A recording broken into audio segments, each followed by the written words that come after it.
प्रवीण जी, बात करें रणभूमि की, क्या कहना चाहोगे? किस तरह की मूवी है? क्या स्टार कास्ट है? तो रणभूमि है। इधर बॉम्बे में जो एक्टर्स हैं उनके बारे में ही ये फिल्म है। कैसे वो लोग स्ट्रगल करते हैं, कैसे सरवाइव करते हैं, और कैसे ऑडिशंस दे दे के किन मुश्किलों से उन लोगों को काम मिलता है, ये होता है, और कैसे उनके हाथ से काम चला भी जाता है। तो इट इज ऑल। सो बहरम खान के किरदार के लिए वो ऑडिशन नहीं था। वो ऑडिशन अक्षय जो है, जिन्होंने अभय का कैरेक्टर निभाया है, ये महाराणा का ऑडिशन दे के आए हैं। और जब हैप्पी गो लकी टाइप का एक लड़का है जो अभी अभी बॉम्बे में आया है, ऑडिशंस दे रहा है, स्ट्रगल कर रहा है, उसको बहुत उम्मीदें नहीं है। सेनापति के बेटे का दोस्त का कुछ एक ऑडिशन देने गया और उसको वहां मेन लीड रोल मिल गया। तो वो लीड रोल मिलने के बाद वो कैसे वो तैयारी करते हैं, ये करते हैं, जब वो चला जाता है तो थोड़ा सा वो पूरा वो हो जाता है, डिस्टर्ब हो जाता है, तो वहां पे वो बैरम खान चिल्ला के भागता है सड़क पे, वैसा है। तो उन्होंने महाराणा का ऑडिशन दिया हुआ है। लाइक जी। I am sure Aram Nagar का एक्सपीरियंस कहानी में जोड़ उसका कुछ होगा। डेफिनेटली। सबसे एक्सपीरियंस बोले तो यही दोनों को, हाँ, आराम नगर का, ही एक्टर्स तीनों को, बेहतर बना पाएंगे। एक्टर्स को ही ज्यादा आराम नगर का एक्सपीरियंस है। सर, कैसा रहा आपका किरदार इसमें? किस तरह एक्सपीरियंस है? नमस्कार, मैं हूँ अक्षय फिरोडिया। एंड आज जो रणभूमि के लिए आप लोग सब यहाँ आए हैं, ये कहानी बेसिकली इस तरह की है जहाँ पे एक एक्टर कैसे हर दिन रणभूमि फेस करता है। बिकॉज एक आर्टिस्ट के लिए जो कि आउटसाइडर्स है, जो एक छोटे शहर से आते हैं, बड़े सपने लेके आते हैं शहर में और कुछ करना चाहते हैं, तो वो लोग उन लोगों के लिए ना हर दिन एक रण की तरह है। बिकॉज एक ऑडिशन के लिए हजारों लोग जाते हैं जिसमें आप फाइट करते हो। तो सबसे पहली चीज तो जैसे इससे पहले वाली कहानी में दादा ने दूसरी इंडस्ट्री का दर्द दिखाया, उसमें इस कहानी में आपको इस इंडस्ट्री का दर्द नजर आएगा। और जब ये स्क्रिप्ट मुझे दादा ने सुनाई तो मैं इससे काफी कुछ रिलेट कर पा रहा था। बिकॉज एक मेरी पर्सनल स्टोरी थी इससे जुड़ी हुई। I was doing a show for star plus name called Pandya store.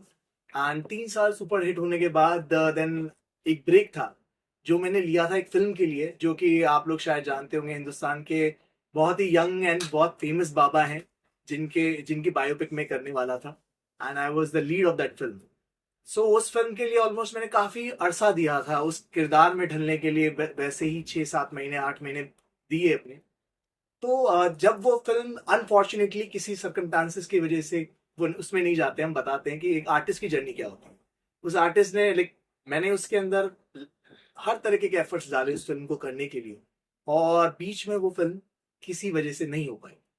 सो वो इम्पैक्ट जो था, जो इतने टाइम मैंने उस फिल्म को दिया, वो मुझे इतना गहन में ले गया कि मैं I was in depression for some time. उससे निकलने के लिए मुझे बहुत टाइम लगा। बिकॉज एक आर्टिस्ट ना एक बहुत फ्रजाइल एक बच्चा होता है। आप अंदर से प्रिपेयर होते हो उस चीज के लिए, और अचानक अगर वो चला जाए ना हाथ से, और तो आप दुखी हो जाते हो। तो ऐसा मेरे साथ काफी सारी फिल्मों में हुआ बॉलीवुड में। बिकॉज हम एक छोटी आउटसाइडर है, we are not a star kid, एक नए लोग हैं जहां से आए, हिम्मत नहीं हारते हैं, फिर भी आगे बढ़ना है, वैसी चीजें थी। तो सेम चीज जब दादा ने ये इस कहानी सुनाई कि एक बच्चा है जो आया है एक छोटे शहर से यहाँ पे, और उसका बड़ा सपना भी नहीं ऐसा है कि यार कुछ भी किरदार मिल जाए उसी में खुश हो जाएंगे, कि उसी में पैसा कैसे भी करके गुजारा कर लेंगे हम। मगर उसको एक बड़ा सपना दिखा दिया जाता है इस इंडस्ट्री में, तो वो उस सपने को जीने लगता है। और मगर वो जब सपना टूटता है तो लोगों का उस पर क्या इम्पैक्ट होता है, या उसकी मानसिक स्थिति किस लेवल पे हिल जाती है, ये कहानी इस बारे में है। अजय जी, आपका क्या कहना है किरदार को, क्या? इस फिल्म में?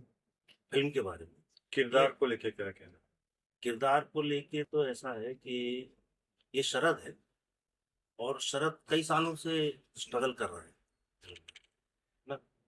और वो आया था 23 साल का, 40 का हो गया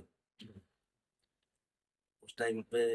मतलब उसका पेट वेट भी बढ़ गया, सब मोटा हो गया, ये चीजें हुई। और लगभग 2 साल पहले भाई ने हमको ये कहानी सुनाई थी, है ना। फिल्म शुरू होने से 1 साल पहले मैंने इस पे काम चालू कर दिया, बाल बढ़ाए, फिर हम लोगों ने लगभग 3 महीने 3-4 महीने वर्कशॉप किया, और वर्कशॉप में एक्चुअली इसके लिए काफी मेहनत की है, मतलब हर आप दो हम लोग स्पेशली डायरेक्टर हमारे हैं, उनका विजन है। और ये बड़ा मुश्किल होता है एक आर्टिस्ट लाइक, क्योंकि क्या होता है ना, हम लोग लाइमलाइट ग्लैमर वाले लोग हैं जो कैमरा के सामने होते हैं, मगर हमारी हमारी कहानी कोई दिखाने वाला नहीं होता है। आराम नगर में खाली नाम का आराम है। आराम का आराम है ही नहीं वहां तो। दैट्स मैं बोलना चाहूंगा, उसका नाम वैसे लेना नहीं चाहिए। इट्स लाइक एवरीडे नगर, जहाँ पे आपको हर दिन जाना होता है और हर दिन आपको उन गलियों में घूमना होता है। बट मुझे लगता है कि वो भी बहुत सुनहरे दिन होते हैं, जो वो उसी प्रोसेस की वजह से आज हम यहाँ बैठे हैं आप लोगों के सामने, आप लोग हमारा इंटरव्यू ले पा रहे हैं। तो वो आराम नगर की गलियों से आज हम आप लोगों के सामने पहुंचे हैं। क्या होता है, 400 लोग होते हैं ऑडिशन में, और कई जगह तो खड़े हुए हैं भीड़ में, तो वो बोल दिया not fit not fit not fit not fit. तो मैंने कई बार ऐसा भी बोला, नहीं यार फिट तो है, डॉक्टर का सर्टिफिकेट लाना पड़ेगा। तो और इसमें एक छोटी सी चीज वो थी कि जब बोलते हैं कि भाई आप लाइन बोल लोगे, तो भाई 1,000 किलोमीटर दूर हम लोग यहाँ लाइन बोल नहीं आए हैं ना। ये मैंने रियल बोला था। तो ये दादा की पहली, ये इनने बताया ना कि मैंने सच में बोला था। एक प्रोड्यूसर, मैं फर्स्ट शूट करने गया था, तो काम तो मिल नहीं रहा था, ऐसे छोटा सा कैरेक्टर था, उसके लिए चला गया। और हुआ ऐसा कि जो बड़ा जो नेगेटिव कर रहा था, वो पता नहीं क्या हुआ, अपना कॉस्ट्यूम उतार के चला गया। डायरेक्टर प्रोड्यूसर मेरे को देख रहे हैं, पूछा आप डायलॉग बोल लोगे? मैं, सर 1100 किलोमीटर दूर से मैं डायलॉग बोलने ही आया हूँ। तो बोलता हाँ हाँ हाँ बोल लेगा। तो फिर उसका मेन किया मैंने नेगेटिव में, लगभग 4 दिन शूट चला था। ये रिश्ता एक सीरियल आता था जी टीवी पे। सर आखिरी में आपसे जानना चाहेंगे, क्या कहना चाहोगे, आपका परिचय पहले। मेरा नाम सिद्धांत बदानी है। मैं वैसे तो उत्तराखंड से हूँ, बट मूवी में एज एन एक्टर मैं असली लाइफ में तो इस तरफ हूँ इनके कैरेक्टरों में। बट मूवी में मैंने जो कास्टिंग डायरेक्टर का रोल किया है वो डेफिनेटली मेरे से बिल्कुल उल्टा है। रियल लाइफ में मैं हमेशा इस तरफ रहता हूँ, बट मूवी में मैं इस तरफ हूँ। तो जो रियल लाइफ में हमें फेस करना पड़ता है, कास्टिंग का ऑडिशन देना, फिर रिजेक्शंस एंड ऑल, तो मेरे लिए कास्टिंग डायरेक्टर का role was not that difficult, क्योंकि हम रियल लाइफ में रोज उनको देख रहे हैं, रोज उनको फेस कर रहे हैं, तो इजी था मेरे लिए। अक्षय, और मैं आपसे जाना, अभी हाल ही में एक इंटरनेट पे एक बहुत वीडियो बहुत वायरल हुआ था, जहाँ कोई बेचारे स्ट्रगलर एक्टर है, और उन्होंने मतलब ऐसी सी बात की कि सिर्फ कास्टिंग ये सब बंद कर देनी चाहिए, देखो ये सिर्फ नाम मात्र के लिए है। भी अंत में वही होता है कि जो डिसीजन लेने वाले होते हैं, ऊपर होते हैं, कौन होते हैं पता नहीं, वो उन्हीं को लेते हैं जिनको वो लेना है। सर ये तो ट्रुथ है। ये इसके बारे में तो मैं यही कहना चाहूंगा कि ये तो सच्चाई है, क्योंकि कास्टिंग तो पहले ही लॉक हो जाती है, नीचे तो कैरेक्टर्स ही आते हैं जिनकी कास्टिंग होती है छोटे मोटे किरदारों के लिए।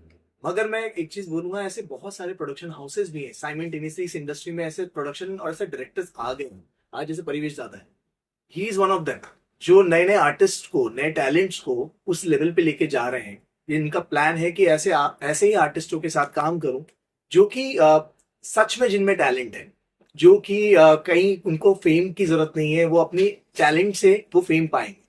दो तरीका होता है। तो मुझे ऐसा लगता है कि ऐसा नहीं कि हमारी इंडस्ट्री में ओनली लूप होल्स है जहाँ पे आप ये कहें कि यार बुरा ही बुरा है। नहीं, आज के टाइम पे आप देखिए कितने सारे कलाकारों को मौका मिल रहा है, चाहे वो थिएटर के हों, चाहे एनएसडी के पास आउट हो, या फिर अलग अलग जगह के किरदार हो, जो आ रहे हैं इस शहर में और उनको काम मिल रहा है। तो ये इंडस्ट्री ने बहुत लोगों को काम दिया है, और अभी एक नया डिपार्टमेंट और आ गया, अभी वर्टिकल सीरीज आ गई है, कोई डिफरेंट डिफरेंट सीरीजेस शुरू हो गई है। तो मुझे ऐसा लगता है इस इंडस्ट्री में काम करने वालों की कमी है, काम की कमी नहीं। काम बहुत है, अगर आप मेहनत से लगे रहोगे तो डेफिनेटली आपको कहीं ना कहीं वो उम्मीद मिलेगी और वो काम मिलेगा, और वो लोग अपने आप आपको मिलेंगे जो आपको वहां तक लेके जाएंगे। आखिरी सवाल सर आपसे परवेज जी, एआई का भी जमाना आ गया है और कलाकार को भी साइड किया जा रहा है, क्या कहना चाहिए इस बारे में? अभी तो वो आर्टिस्ट की बात हो रही थी। ये फिर आगे आर्टिस्ट के पेट पे लात मार रहे हो आप। नहीं, बननी स्टार्ट हो गई है। हाँ हो गया।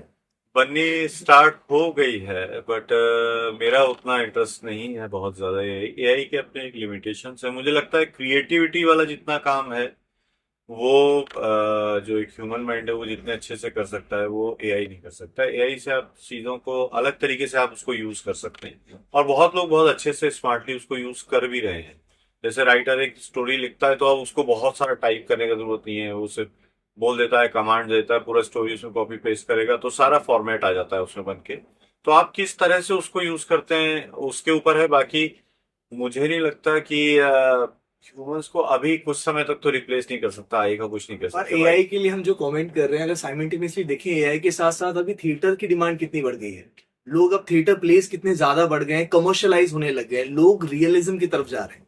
तो जितना एआई की तरफ हमें मिल रहा है नए ऑप्शंस, वैसे ही हमारी तरफ नए दूसरी चीजें भी थिएटर्स खुल रही और हैं। इसकी तरफ रास्ते खुलते जा रहे हैं, अभी रियलिज्म की तरफ रास्ते खुलते प्रिया जहां से है, एजीपी वर्ल्ड, इन लोगों से बड़ा कोई प्रोडक्शन हाउस है नहीं अभी थिएटर का अपना इंडिया में। सबसे बड़ा प्ले भी देवदास इन लोगों ने ही बनाया है, बर्फ अपना सौरभ शुक्ला जी का, या अभी महेश मांजरेकर जी का एक प्ले इनका चल रहा है।